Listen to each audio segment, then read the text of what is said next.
बबली के पिताजी रतन सिंह आर्मी लिए। घर में बंदूक लेकर घूमना एक बात है और बॉर्डर पर बंदूक चलाना दूसरी बात। पिताजी, मुझे भी किसी दिन बॉर्डर पे ले चलना। अरे, मैं तो भूल ही गई, परसों मेरा बर्थडे है। पिताजी, जल्दी बाजार चलिए, बहुत सारा सामान लेकर आना है। करिश्मा के बर्थडे के एक दिन पहले ही रतन सिंह का फोन आ जाता है। जी सर, बस मैं निकल रहा हूँ। क्या हुआ पापा, किसका फोन था? बेटा, मुझे अभी लद्दाख निकलना होगा। लगता है बॉर्डर पर चाइना के साथ कुछ प्रॉब्लम हो गई है। पिताजी, क्या आप एक दिन और नहीं रुक सकते? मेरा बर्थडे मनाकर ही जाते। नहीं बेटा, मुझे जाना होगा। आर्मी वालों के लिए सबसे पहले उनकी ड्यूटी, उनका देश महत्वपूर्ण है।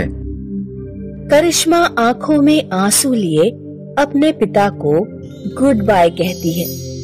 रतन सिंह लद्दाख में चीन की सीमा से लगे अपने कैंप पर पहुंचते हैं। रतन सिंह, मैं तुम्हारा ही इंतजार कर रहा था। अरे राम बहादुर, तुम कब आए? मैं 2 दिन पहले ही यहाँ पहुंच गया था। क्या बॉर्डर पर कुछ हुआ है? हाँ, चीन के कुछ सैनिक हमारी सीमा में घुस आए हैं। आज शाम को चीन के साथ मीटिंग होगी। इंडिया के आर्मी ऑफिसर की चाइना के ऑफिसर से बात होती है। दोनों देशों में ये सहमति बनती है कि कोई किसी की सीमा में नहीं घुसेगा।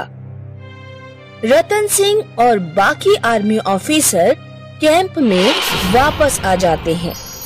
उस रात खाना खाने के बाद रतन सिंह और राम बहादुर बातें कर रहे थे। बिटिया का जन्मदिन था, लेकिन फिर यहाँ आना पड़ा। राम बहादुर, अगर कभी ऐसा हो जाए कि मैं वापस लौट कर ना आऊं, तो ये सूट सलवार का कपड़ा मेरी बेटी तक पहुंचा देना। मैं उसे बर्थडे पर गिफ्ट करना चाहता था। रास्ते में डोकलामपुर की बाजार से मैंने इसे खरीदा। तुम ऐसा क्यों सोचते हो? तुम खुद ही अपनी बेटी को ये उपहार लेकर जाना। चाइना पर भरोसा नहीं कर सकते। अभी सब कुछ ठीक नहीं है। कल पता नहीं क्या हो जाए। अगले दिन चीनी सैनिक भारत की सीमा में घुस आते हैं। भारत और चीन के सैनिकों के बीच झड़प हो जाती है। रतन सिंह सहित भारत के कुछ सैनिक शहीद हो जाते हैं और राम बहादुर घायल हो जाता है। सेना की टुकड़ी घायल सैनिकों को कैंप में ही छोड़कर चीन की सीमा में घुसती है और उनके कैंप पर हमला करती है। भारत और चाइना के बीच लड़ाई छिड़ जाती है। दोनों तरफ से सैनिक शहीद होने लगते हैं। उधर कैंप में खाने का सामान खत्म होने लगता है। मेरा दोस्त रतन सिंह शहीद हो गया और मैं यहीं पर बैठा पड़ा हूँ। तुम घायल हो राम बहादुर।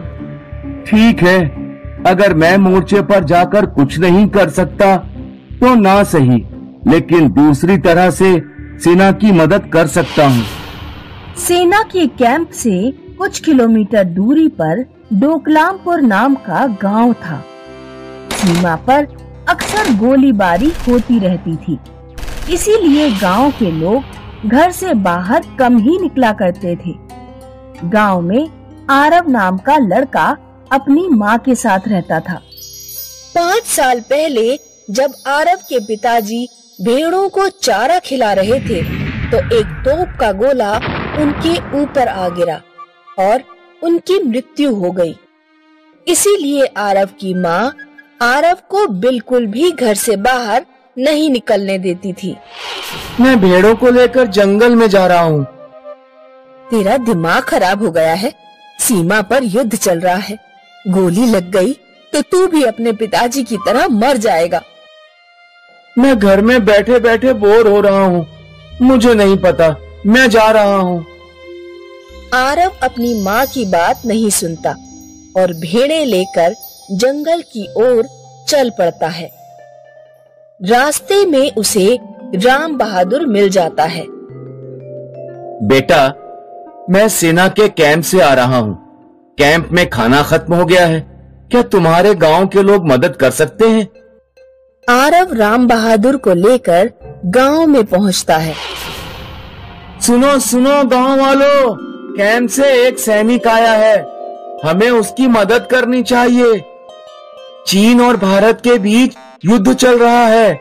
हमें अपने देश की मदद करनी चाहिए। जिसके घर में जो भी खाने को हो, लाकर सैनिक को दे दो। गांव वाले रतन सिंह को खाने का बहुत सा सामान देते हैं। गांव के कुछ युवा राम बहादुर के साथ जाकर युद्ध में मोर्चा संभालने की बात कहते हैं। सैनिकों की कमी हो रही है। हम आपके साथ जाएंगे और लड़ेंगे।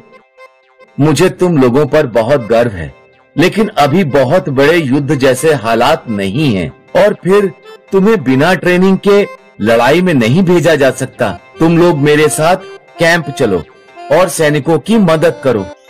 जब तक सीमा पर लड़ाई चलती है, गांव के लड़के कैंप में खाना बनाने, खाने का इंतजाम करने और दूसरे घायल सैनिकों की मदद करने जैसा काम संभालते हैं और सैनिकों की हर संभव तरीके से मदद करते हैं। लड़ाई में चीन और भारत दोनों को ही लगभग बराबर नुकसान हुआ। आखिरकार चीन को अपनी मनमानी रोकनी पड़ी और उसने अपने सैनिकों को पीछे हटा लिया। सीनियर आर्मी ऑफिसर ने गांव के लड़कों को सम्मानित किया। हम तुम सभी बहादुर लड़कों को आर्मी में भर्ती होने का न्योता देते हैं। राम बहादुर अपने दोस्त रतन सिंह से किए गए वादे के अनुसार रतन सिंह के घर पहुंचा और रतन सिंह की बेटी करिश्मा को सलवार सूट का कपड़ा दिया। तुम्हारे पिता एक सच्चे योद्धा थे। मुझे अपने पिताजी पर बहुत गर्व है। मैं भी बड़े होकर आर्मी में भर्ती होना चाहूंगी।